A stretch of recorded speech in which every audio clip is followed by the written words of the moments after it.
The crystal glasses clinked against marble tabletops as Julia nervously adjusted her black apron, eyes scanning the private dining room of Tesoro Nascosto, where Chicago's most feared men gathered weekly. Her heart raced each time she approached their table, particularly when she had to serve the young boss seated at the head. Dario Cortese commanded respect despite his age, his tailored suit contrasting sharply with the ruthlessness in his dark eyes whenever he glanced her way. Tonight, however, something different flickered across his face when she arrived with their wine selection, a fleeting curiosity that made her pulse quicken. Il vino è eccezionale, perfetto con la pasta, one of the older men commented, his Italian accent noticeably American. The others nodded appreciatively, deferring to his apparent expertise with practiced submission that revealed the strict hierarchy at the table. Julia couldn't stop herself, the words slipping out before she could catch them. È eccellente, non eccezionale, she corrected softly, the proper pronunciation flowing naturally from her tongue as she poured the ruby liquid into Dario's glass, immediately regretting her impulsiveness as the atmosphere shifted. The table fell deadly silent, all eyes locking onto her with expressions ranging from shock to barely contained rage. The older man's face darkened with humiliation, his knuckles whitening around his fork as he prepared to respond to this unexpected challenge from a mere waitress. "Who taught you to speak?" he growled, half rising from his chair before Dario raised one hand, stopping him instantly. The younger man's expression remained unreadable as he studied Julia with newfound interest, as though seeing something valuable hidden in plain sight. Her hands trembled slightly as she finished serving, acutely aware of how catastrophically she had overstepped. Years of hiding her linguistic talents shattered in a moment of carelessness that might cost her everything, especially in a restaurant known for catering to powerful clients. Dario took a slow sip, eyes never leaving hers as the wine touched his lips. When he finally spoke, his voice was velvet and steel combined. "Your manager mentioned an American waitress. He failed to mention your other qualities that clearly deserve more attention." "My apologies, sir," Julia whispered, desperate to undo her mistake. "I meant no disrespect. I simply—" She stopped as Dario raised a single finger to silence her, the gesture more effective than any shout could ever be in commanding absolute obedience. "Where did you learn to speak Italian so fluently?" he asked, his question carrying the weight of command rather than curiosity. The other men watched with predatory interest, sensing something unfolding before them that might provide evening entertainment. "My grandmother," she answered truthfully, fighting the urge to run. "She was from Florence and insisted I learn properly." Julia backed away slowly, hoping this small confession would satisfy him enough to let her escape the dangerous attention she'd drawn. As she turned to leave, his voice halted her again. "Stay behind after we finish," Dario instructed casually, as though discussing the weather. "I'd like to continue our conversation about your linguistic talents." His tone left no room for refusal, sending chills down her spine. The next 2 hours passed in a blur of anxiety as Julia served the remaining courses, each returned to their table more terrifying than the last. The men's business discussions switched seamlessly between English and Italian, with occasional words in what sounded like Russian, or possibly Ukrainian. When they finally departed, each nodding respectfully to Dario on their way out, Julia considered fleeing through the kitchen. The thought of her mother's medical bills quickly crushed that fantasy, forcing her to approach the table where he waited alone with dangerous patience. Dario gestured to the chair across from him, his expression unreadable in the dimmed restaurant lighting. "Sit," he commanded, filling a second glass with the remaining wine. "I have a proposition that might interest a woman of your particular talents that are clearly wasted in this establishment." Julia's small apartment greeted her with familiar shadows as she unlocked the door at 2 a.m., her mind still reeling from Dario's unexpected offer. The medicine bottles lined up on the kitchen counter reminded her why she couldn't simply ignore him, each one representing another impossible bill she struggled to pay. Her mother slept soundly in the bedroom they shared, the rhythmic wheeze of her breathing a constant reminder of the illness slowly consuming her. Each pill represented another shift Julia needed to work, another day of watching her mother fade while specialists shook their heads and mentioned treatments they couldn't afford. She slipped off her shoes and collapsed onto their worn couch, pulling Dario's business card from her pocket. The embossed letters caught the moonlight streaming through their thin curtains, making his name seem to glow with ominous significance that both frightened and oddly fascinated her. 3 days to decide, he had said, his eyes never leaving hers as he outlined what he wanted. A translator who could move invisibly through social circles, catching conversations not meant for American ears. Someone who appeared harmless but understood everything, reporting directly to him during international negotiations. Julia traced her finger over his phone number, considering the implications of his offer. The salary he mentioned would cover her mother's treatment entirely, with enough left over to move them somewhere better than this crumbling building with its constant noise and unreliable heating that worsened her mother's condition. Her language skills had always been her secret weapon, a gift from the grandmother who raised her while her mother worked 3 jobs. Italian had been their private language, a way to preserve their heritage when everything else had been lost, alongside French and passable Spanish she'd mastered through university courses before dropping out. When morning came, Julia prepared her mother's breakfast with mechanical precision, hiding her exhaustion behind a practiced smile. "You look worried, sweetheart," her mother observed, reaching for her hand despite the effort it cost her. "Did something happen at work that's troubling you?" "Just tired," Julia lied, squeezing her mother's fingers gently. "The restaurant was busy last night, that's all." She couldn't bring herself to mention Dario, or how his dark eyes had followed her every movement after the others left, assessing her value like a rare acquisition. The hospital called midway through breakfast, the specialist's secretary politely reminding them about the outstanding balance. Julia assured the woman they would pay soon, the practiced lie bitter on her tongue as she watched her mother pretend not to hear the conversation about money. Her phone chimed with a text from an unknown number, just as she finished washing the dishes. "My driver will collect you at noon for lunch," it read. Not a request, but a command. "We have matters to discuss that shouldn't wait for your decision deadline." The sleek black car appeared precisely at noon, its tinted windows concealing whoever waited inside. Julia hesitated on the sidewalk, knowing that entering meant crossing a boundary she could never uncross, yet seeing no alternative that wouldn't end with her mother suffering. The driver opened the door to reveal Dario sitting alone in the back seat, his casual elegance somehow more intimidating than the formal attire from the previous night. "I hoped you'd come," he said simply, gesturing to the empty seat beside him. "We have much to discuss about your future." The restaurant he took her to bore no resemblance to her workplace, with private dining rooms and staff who never made eye contact. Julia fidgeted with her simple dress, acutely aware of how out of place she appeared in this world of casual luxury and whispered conversations. "Your circumstances," Dario began after ordering for them both without consultation, "are not unknown to me. Your mother's condition requires specialized treatment. Treatments your current employment cannot possibly cover, regardless of how many double shifts you work. I'm not asking you to become involved in anything illegal," Dario clarified, his fingers drumming rhythmically against the pristine tablecloth. "Your role would be strictly legitimate, accompanying me to business meetings, social gatherings, listening carefully to what others say when they believe no Americans understand their language." Julia's heart hammered against her ribs as she processed his words. "You want me to spy for you," she stated flatly, keeping her voice low despite the privacy of their alcove. "To pretend I don't understand while people reveal things they wouldn't say if they knew I comprehended every word." Dario's smile didn't reach his eyes as he leaned forward. "Not spy. That suggests something underhanded. Think of yourself as an information specialist, providing me with business intelligence that gives my family's enterprises a competitive advantage in negotiations across multiple industries." "And if I refuse?" Julia asked, already knowing the answer from the calculated way he studied her face, measuring her desperation against her principles. "What happens if I walk away right now and pretend this conversation never happened between us?" He sipped his wine slowly before answering, the deliberate pause a psychological tactic she recognized from her psychology courses. "Then you return to your life, your mounting bills, and watch your mother deteriorate, because you cannot afford the experimental treatment that might save her life." The food arrived, exquisitely presented but tasting like ash in Julia's mouth as she considered her options. "The specialists at Northwestern Memorial have a new protocol," Dario continued conversationally. "Expensive, not covered by insurance, but showing remarkable results in cases like your mother's." "How do you know about her condition?" Julia demanded, her fork clattering against the plate. "Have you been watching me before last night? Did you plan this entire scenario after learning about my situation and language abilities through some perverted background check?" Instead of anger, his expression showed something close to admiration at her direct question. "Efficiency isn't perversion, Julia. When I identify a potential asset, I learn everything relevant about them. Your mother's illness makes you reliable. People with nothing to lose are unpredictable, while those with everything to lose are controllable."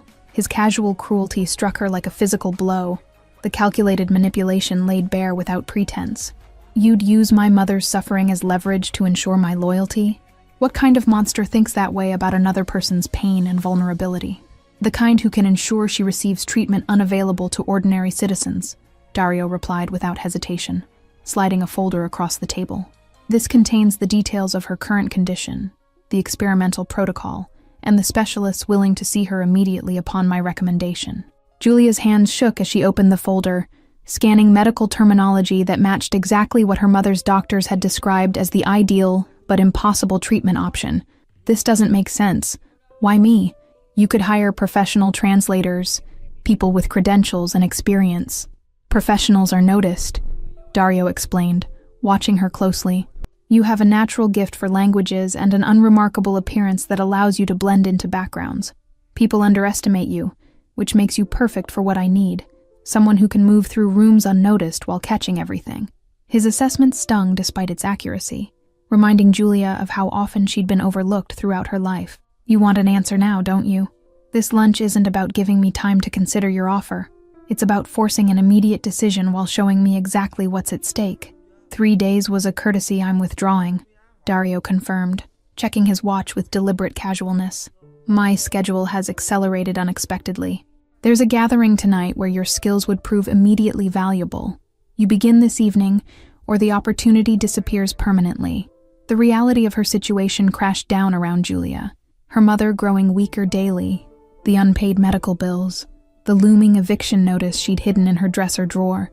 If I agree, what guarantees do I have that you'll actually help my mother, instead of just using her condition to control me indefinitely? Dario's expression hardened slightly at the implied accusation. I've arranged for her transfer to Northwestern tomorrow morning regardless of your decision. Consider it a gesture of good faith, though continued treatment will depend entirely on our arrangement remaining satisfactory to both parties. The mansion on Lakeshore Drive loomed before them like a fortress, its windows glowing warmly against the Chicago night. Julia smoothed down the black cocktail dress Dario had sent to her apartment, the silk fabric more expensive than anything she'd ever owned. Remember, Dario murmured as they approached the entrance, you're my new cultural attaché, assisting with international relations for our import business. Stay close, speak only when addressed directly, and pretend your Italian is limited to basic phrases while catching everything. The security guards nodded deferentially as they passed, their eyes lingering on Julia with undisguised curiosity. The weight of their stares made her spine stiffen, acutely aware that in this world, newcomers were potential threats until proven otherwise. Inside, the opulence took her breath away, crystal chandeliers, priceless artwork, and Chicago's elite mingling over champagne that probably cost more than her monthly rent. Julia forced herself to breathe normally, channeling her grandmother's lessons about appearing confident in any situation. Dario, finally, a silver-haired man approached, embracing him warmly before turning appraising eyes toward Julia. And who is this lovely addition to your normally dour entourage? You've been keeping secrets from your old friends, it seems. Paolo Mancini, meet Julia Reeves, Dario introduced smoothly, his hand settling possessively at the small of her back. She's helping streamline our international communications, a recent but valuable addition to our organization. Paolo switched to rapid Italian, clearly assuming she wouldn't understand his suggestive comments about Dario's true interests in her qualifications. Julia maintained a pleasant, slightly confused smile while absorbing every word, noting the way Dario's jaw tightened almost imperceptibly. She's quite beautiful for an American, Paolo continued in Italian, circling Julia like a predator, though perhaps too innocent-looking for your usual tastes. Does she know what kind of man she's working for now, I wonder? Dario responded with a laugh that didn't reach his eyes, steering Julia away with practiced ease. Ignore him, he whispered in English. Paolo enjoys making newcomers uncomfortable. It's a test of sorts to gauge your reactions under pressure. Throughout the evening, Julia was introduced to countless associates, each assessing her through calculating gazes. She caught fragments of conversations in Italian, Russian, and French, snippets about shipment dates, customs officials, and territorial disputes happening across the city. The Albanians are getting bolder, one man commented in Italian while passing Julia, not bothering to lower his voice. 3 of our delivery drivers intercepted last week, and that new detective asking too many questions about the waterfront property. Julia dutifully reported each conversation to Dario during their brief moments alone, watching his expression darken with certain details she relayed. You're more valuable than I anticipated, he admitted, after hearing about the Albanian situation. Now stay by the bar and listen to the man in the blue tie. The evening stretched into midnight, Julia's feet aching in the unfamiliar heels as she maintained her charade of ignorance. She was mentally cataloging every name, connection, and business interest mentioned when she noticed a woman watching her with unusual intensity from across the room. The stranger approached with deliberate grace, her accent pure Milanese as she introduced herself in English. I'm Helena Vieri, she said, studying Julia's face carefully. You've caused quite a stir tonight. Dario rarely brings new people into these gatherings, especially women who aren't family. I'm just helping with some translation work, Julia replied cautiously, sensing a test beneath the seemingly casual conversation. My Italian isn't very professional, but I'm learning quickly to assist with basic communications. 3 weeks into her new role, Julia found herself in Dario's downtown office, surrounded by floor-to-ceiling windows overlooking the city she'd lived in, but never seen from such heights. Her mother's treatment was progressing well, her color improving daily under the care of specialists who never mentioned payment. The shipping manifests don't match what the Russians are claiming, Julia explained, spreading documents across Dario's desk. When they switched to Ukrainian, assuming no one would understand, they mentioned additional cargo being added after the official inspection, but before crossing international waters. Dario studied her with that unreadable expression she'd come to recognize as his thinking face, somewhere between calculation and curiosity. You've prevented a potential $5 million problem with that information, he said finally, closing the distance between them with measured steps. I'm just doing what you hired me for, Julia replied, suddenly aware of how alone they were in the sprawling office suite. The evening skyline cast them both in golden light, softening his usually hard features into something almost approachable. You've exceeded every expectation, Dario countered, his voice lower than usual. In fact, I've been thinking your talents are wasted on mere translation work. You have an analytical mind that spots connections others miss, and instincts that can't be taught. Heat crept up Julia's neck at the unexpected praise, confusion swirling through her as she tried to reconcile this version of Dario with the calculating man who'd essentially blackmailed her into working for him. What exactly are you suggesting? That my role should change? I'm suggesting dinner, for starters, he replied with unexpected humor, checking his watch. Somewhere we won't be interrupted by business associates or rival families trying to determine your importance in my organization's hierarchy. The restaurant was small and inconspicuous, nothing like the ostentatious venues where business was typically conducted.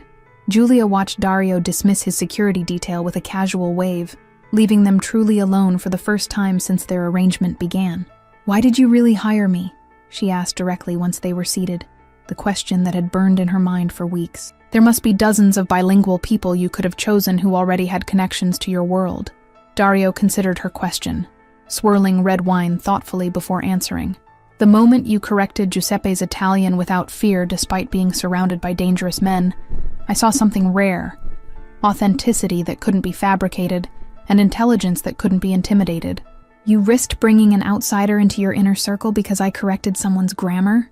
Julia asked incredulously, unsure whether to be flattered or concerned by his explanation. That seems like an enormous security risk based on a momentary impression. I've built my reputation on reading people correctly, Dario replied, his usual guardedness slipping to reveal something more genuine. When you understand what drives someone, what they fear, what they love, what they're willing to sacrifice, you can predict their actions with remarkable accuracy. As the evening progressed, conversation shifted from business to personal histories, Dario revealing fragments of his childhood in Naples before his family relocated to America. Julia found herself laughing at his dry observations about Chicago politics, momentarily forgetting the circumstances that had brought them together. My father would have appreciated your directness, Dario commented as they shared dessert, an unexpected vulnerability crossing his features. He believed surrounding yourself with yes men was the fastest path to failure. He died last year, heart attack during a family dinner. The conversation continued in Dario's car as they drove along Lake Michigan, the city lights reflecting off the water like scattered stars. Sometimes I miss the simplicity of my life before, Julia admitted, watching the waves lap against the shore. But I can't deny that the work is fascinating. And here I thought you were only staying for your mother's treatment, Dario replied, studying her profile in the darkness. Is it possible you've developed a taste for this world despite its complications and dangers that follow you everywhere? The hospital corridor gleamed under fluorescent lights as Julia made her daily visit, balancing a bouquet of fresh flowers and the novel her mother had requested. Two of Dario's men nodded respectfully as she passed, their presence now a familiar sight outside her mother's private room. "The doctor says I might be able to go home next week," her mother announced excitedly as Julia arranged the flowers. "He called it a remarkable response to treatment. Said he rarely sees such dramatic improvement in cases like mine that were previously considered untreatable." Julia smiled, genuine happiness mixing with complicated guilt about the circumstances that had made this recovery possible. "That's wonderful news, Mom. I've already started looking at ground floor apartments to make things easier for you during the transition back to normal life. This mysterious job of yours must pay extremely well," her mother observed, sharp eyes missing nothing despite her illness. "Private hospital rooms, specialist consultations, experimental treatments, not to mention your new wardrobe and that expensive perfume you're wearing. And does this company have a name? Or perhaps just a handsome boss who looks at you the way your father once looked at me?" her mother asked with surprising perception. "You mention him in every conversation, whether you realize it or not." The observation caught Julia off guard, heat rushing to her cheeks as she busied herself with adjusting the blinds. "Dario is just my employer, Mom. Our relationship is strictly professional despite the unusual circumstances that brought us together. I may be sick, but I'm not blind," her mother replied gently. "I've seen how you light up when you talk about him, and I've noticed the way his men protect this room like I'm royalty instead of a retired seamstress with mounting medical bills." The hint of a knowing smile crossed her mother's face as she adjusted her blankets. "Your grandmother always said your gift for languages would lead you somewhere extraordinary, though I doubt even she imagined this particular path." Her voice dropped to a whisper, eyes darting to the door. "These men outside, they carry weapons, don't they? I've noticed the bulges beneath their expensive jackets when they shift positions." Their conversation was interrupted by a soft knock at the door, Julia's heart skipping as Dario himself entered carrying a small gift bag. "Mrs. Reeves, I hope I'm not intruding. I was in the building for a board meeting and wanted to check on your progress personally." "You didn't need to come here," Julia said when they finally stepped into the hallway, confusion evident in her voice. "Your men report to you daily about her condition, and the doctors send detailed updates to your office every morning after their rounds." Dario's expression softened unexpectedly. "My mother died when I was 12. Cancer that progressed too quickly for treatment. I understand the weight of watching someone you love suffer while feeling powerless to help them fight an invisible enemy." The vulnerability in his admission stunned Julia into silence, forcing her to reconsider her assumptions about his motivations. "I'm sorry about your mother," she finally managed, seeing genuine pain in his eyes for the first time since they'd met. "The experimental treatment your mother is receiving was originally developed for mine," Dario continued quietly, looking through the window at Mrs. Reeves reading her novel. "It came too late for her, but seeing it help others brings a certain closure to that chapter." The soft glow of computer monitors illuminated Julia's face as she worked late in Dario's downtown office, translating documents for an upcoming meeting with Slovenian investors. 3 months into her role, she now had her own workspace adjacent to his, complete with security clearance and a small staff reporting to her. A notification from the building's security system caught her attention. Helena Vieri had entered the lobby and was requesting access to the executive floor. Julia frowned, recalling that Helena had mentioned traveling to Miami for the week during their last conversation at a charity gala. "Let her up," Julia instructed security after a moment's hesitation, curiosity overriding caution. Helena had become something of a mentor during her transition into Dario's world, offering guidance on navigating the complex social hierarchies and unspoken rules of their circle. When the elevator doors opened, Helena appeared disheveled, her normally impeccable appearance marred by wind-blown hair and smudged makeup. "Thank God you're here," she gasped, clutching Julia's arm with trembling fingers. "I need to see Dario immediately. There's been a breach. He's across town at the warehouse inspection," Julia replied, concern mounting at Helena's unusual state. "What's happened? Should I call him back here? Or arrange for you to be taken to him directly with a security escort?" Instead of answering, Helena pushed past her toward Dario's office, heading straight for his computer with purposeful strides. "The information can't wait. I need to access his secure server now before they realize I've discovered their plan to undermine the entire East Side operation." Something in Helena's urgency felt performative, triggering warning bells in Julia's mind as she watched the woman attempt to bypass Dario's security protocols. "Stop," Julia commanded firmly, moving to block her access. "Whatever information you have can be relayed by phone or delivered in person." Helena's expression transformed instantly from desperate to calculating, her previous panic vanishing like a mask being removed. "You're more perceptive than I anticipated," she remarked coldly, reaching into her purse with deliberate slowness. "Most people would have been eager to help in a crisis. Most people haven't spent months learning to read micro-expressions during high-stakes negotiations," Julia countered, subtly pressing the silent alarm button beneath her desk. "Who sent you, Helena? Which family are you actually working for while pretending loyalty to Dario?" Helena's perfectly manicured fingers stilled over the keyboard, her calculating gaze shifting between the computer and Julia's unwavering stance. "You're not just a translator anymore, are you?" she observed with clinical detachment, abandoning her desperate act entirely. "He's grooming you for something bigger?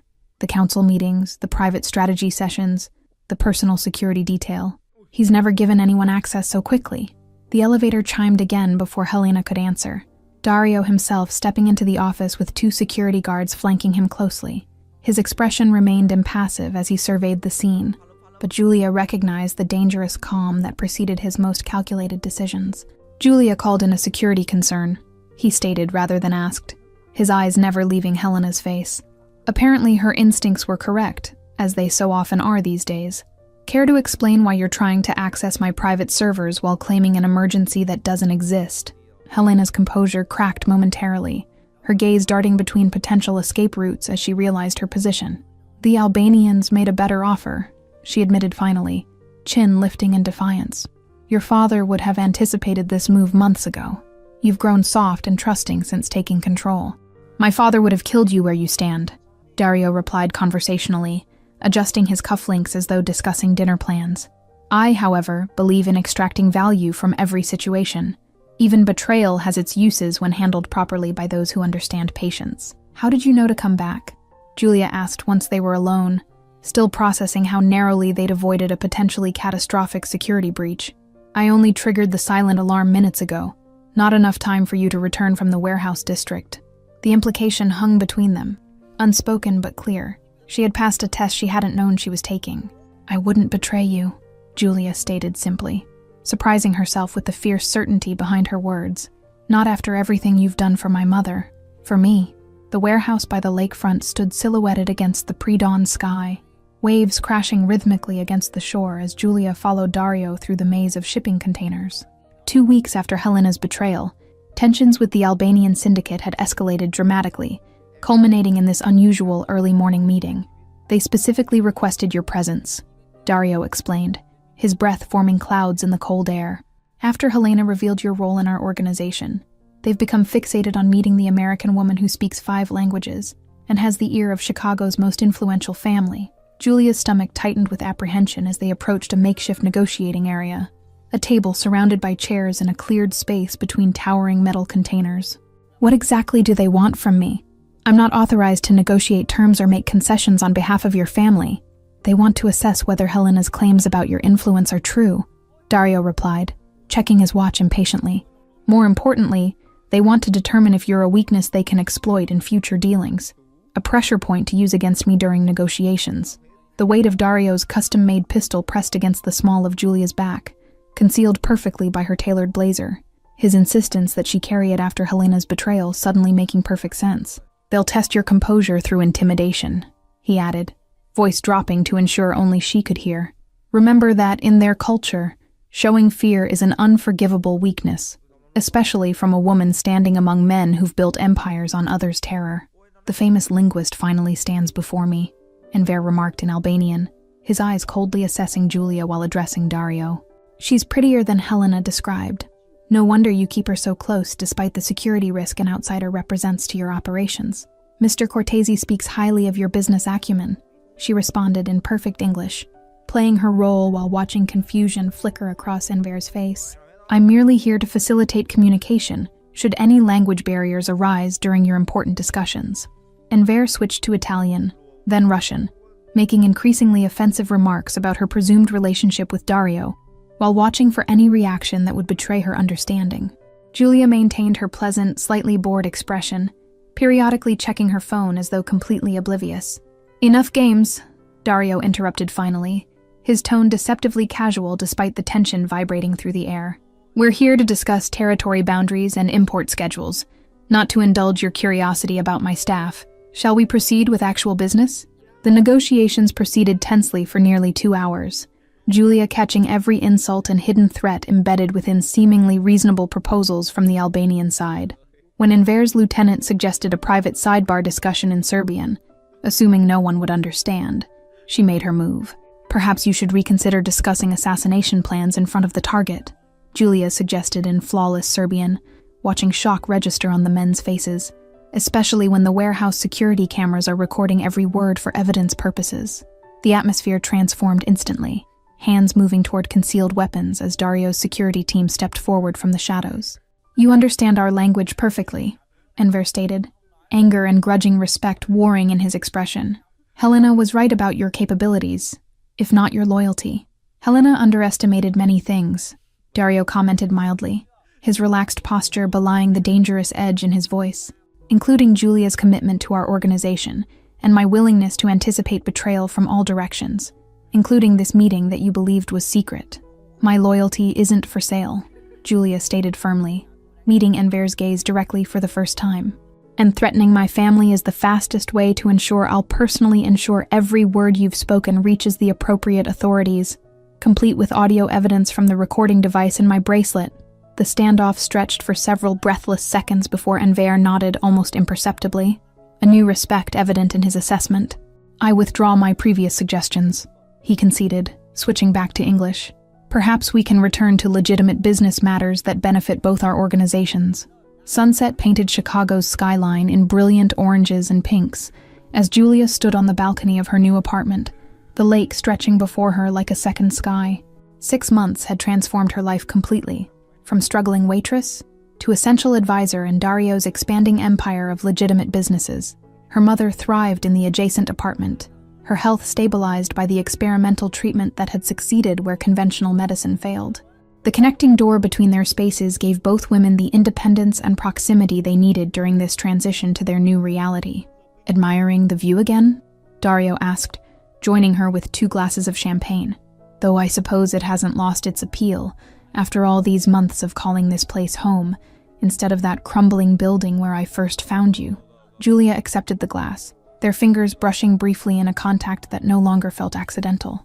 "Sometimes I still can't believe how much has changed since that night at the restaurant, when I corrected Giuseppe's Italian and nearly got myself killed for linguistic perfectionism. One of my better investments," Dario remarked with the hint of a smile that had become more frequent in recent weeks. "Though Helena and the Albanians might disagree, considering how thoroughly you've helped dismantle their operations through strategic interpretation during negotiations." The mention of Helena still stung slightly, the betrayal a harsh lesson in the realities of the world she now inhabited. "Have you heard anything about where she went after the authorities finished questioning her about the Albanian connection? She seems to have disappeared completely. Some questions are better left unanswered," Dario replied enigmatically, his expression revealing nothing as he surveyed his city below. "Let's just say Helena found retirement preferable to the alternatives that presented themselves after her true allegiances became clear to all involved parties." Julia understood the implication, but chose not to press further, having learned when to seek information and when to accept strategic ambiguity in her new role. The legal team finished restructuring the import division this morning. "We're now fully compliant with all federal regulations." "My father would have considered such legitimacy a weakness," Dario observed, his tone contemplative rather than critical. He believed operating in shadows was the only path to true power, that compliance meant surrendering advantage to competitors willing to cross lines we refused to cross. Julia studied his profile, noting the tension that always appeared when he mentioned his father. "And what do you believe? After 6 months of transitioning questionable operations into legitimate enterprises, do you see it as weakness or strategic evolution for the family's legacy?" "I believe in adaptation," Dario answered after a thoughtful pause. "The old ways served their purpose during different times, but true longevity requires building something that can withstand scrutiny. Empire built on foundations that won't crumble when examined closely by authorities." The comfortable silence between them spoke of a partnership that had evolved beyond employer and employee, beyond even the complicated debt of her mother's treatment. Something deeper had taken root during late nights strategizing, shared meals, and mutual protection against common enemies. The Milano investors arrive tomorrow, Julia reminded him, watching the last rays of sunlight disappear behind the skyline. They're expecting a full presentation on the restaurant chain expansion, including site locations and projected revenue models for the first 5 years. Dario turned to face her fully, his expression unusually serious even for him. Before they arrive, there's something we need to discuss. A change in your position within the organization that better reflects your contributions and the trust you've earned through repeated loyalty. Julia's heart quickened at his tone, uncertain whether to expect promotion or dismissal after successfully completing the transition to legitimate operations. "I'm listening," she replied carefully, maintaining the professional composure that had become second nature. "You've moved beyond translator or advisor," Dario continued, his eyes never leaving hers. "The family council met yesterday and unanimously agreed that you should be offered partnership status, equal decision-making authority, profit sharing, and permanent protection regardless of your answer." The offer stunned her into momentary silence, its implications cascading through her mind. "Partnership means there's no walking away," she finally managed, understanding exactly what was being offered. "It means I'm choosing this life permanently, with all its complications and consequences. It means choosing us permanently," Dario corrected softly, the distinction subtle but significant as he closed the distance between them. "The professional aspects are merely formalities documenting what we both already know. You belong here, with the family, with me." The kiss that followed felt inevitable, months of tension resolving in a single moment of clarity as Chicago's lights blinked on beneath them.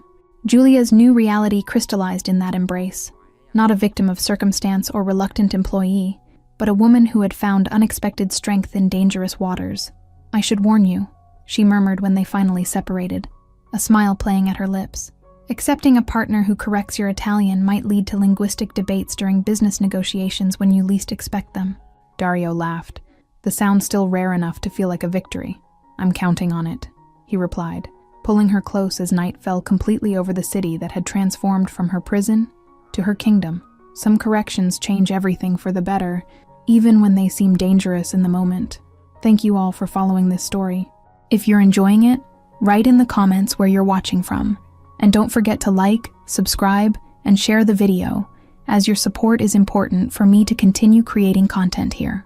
А все равно, сути дела не меняет, зарплата плюс-минус везде там, больше, чуть меньше. И, наверное, это все, вот эта общая ситуация, наверное, у многих привела, во-первых, сфера развлечений, да, всякие там кредиты и так далее, настолько загоняют каждого в задницу человека. И об этом на самом деле никто так-то не говорит. Какое количество сейчас, допустим, даже в те же сложные времена такие, когда вот сейчас идет там специальная военная операция, да, где люди вообще умирают, в принципе, за какую-то сумму денег. То есть какая мотивация, то есть у мужика идти типа на войну, воевать и заработать денег?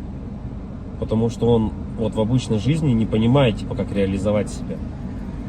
Он понимает, что он может пойти работать на какую-то работу, где зарплаты его все равно не будет хватать. Тут тоже двойственная сторона. Хорошо, когда она есть, плохо, когда ее нету. Да, вот это маленькая даже зарплата. Но морально-то ты все равно подавлен. Ты понимаешь, да, я там пойду туда, но смысла мне этого не принесет большого. Да, у меня там станет, если я вообще не работаю и буду работать за 50 тысяч, хорошо, что они у меня есть, я смогу там покушать себе купить, но это же дизмораль. Когда ты заходишь в интернет и видишь, как люди там в Дубае летают, покупают себе огромное количество автомобилей какие-то, много всего такого, что ты за эту зарплату себе никогда в жизни позволить не сможешь. И как человеку оставаться морально типа сильным? Что ему нужно делать? Наверное, во-первых, это, наверное, все от семьи исходит, да?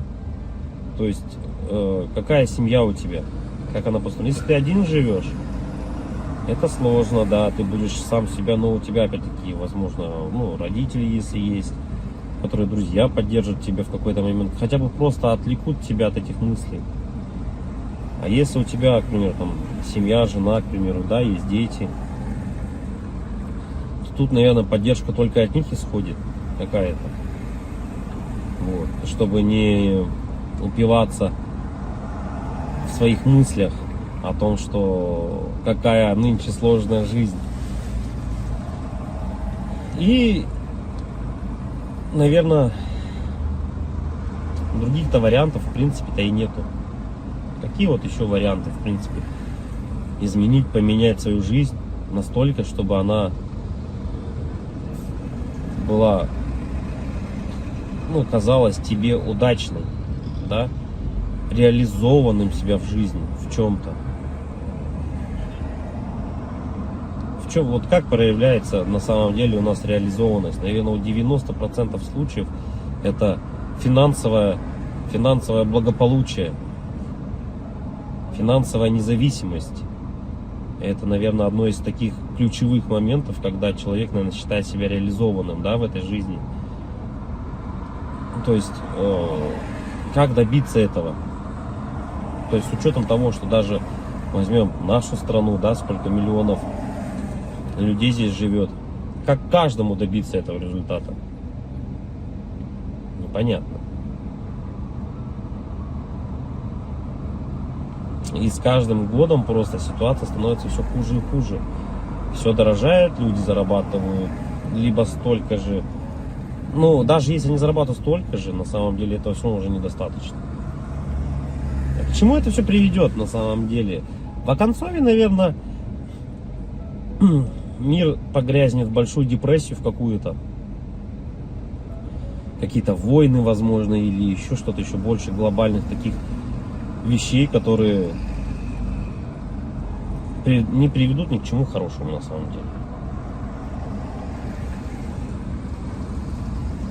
Поддержка каждого человека именно для того, чтобы он держался, наверное, морально, заключается в том, что, ну, наверное, дом, в который ты приходишь, должен быть крепостью твоей, да, что это единственное должно быть место, где ты будешь чувствовать себя под защитой. Для этого было придумано, наверное, своя пещера изначально, потом свои какие-то чумы, палатки различные, да, потом все это превратилось, на данный момент это у нас дома, квартиры, в которые мы приходим и должны ощущать себя в безопасности, чтобы можно быть немного морально расслабленным с учетом того, что ты выходишь каждый день на работу, на улицу, и все равно давление вот это вот, оно все присутствует. Когда ты заходишь в магазин, видишь цены эти, да, и так далее, не можешь себе что-то там приобрести, позволить на ежедневной основе, это откладывает большой, наверное, отпечаток. Не, наверное, а точно. И поэтому, когда возвращаясь домой, ты чувствуешь, вот хотя бы есть типа уголок того места, куда ты можешь прийти.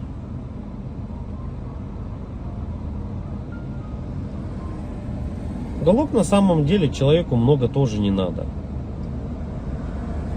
Можно хотеть большего, но на самом деле человеку одному много не надо. Да? Ему нужно спальное место, спокойное место, где можно подумать. Ну, это когда ты один, к примеру, да? Когда у тебя есть семья, к примеру, ты приходишь домой, опять-таки, тут хотя бы, да, поговорить о каких-то вещах. Просто об отрешенных вещах, наверное.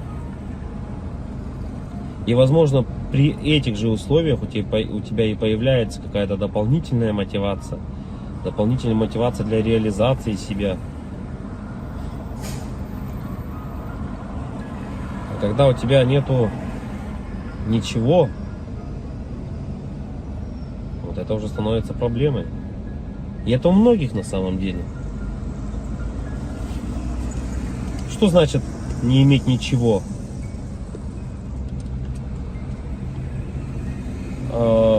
Тут, наверное,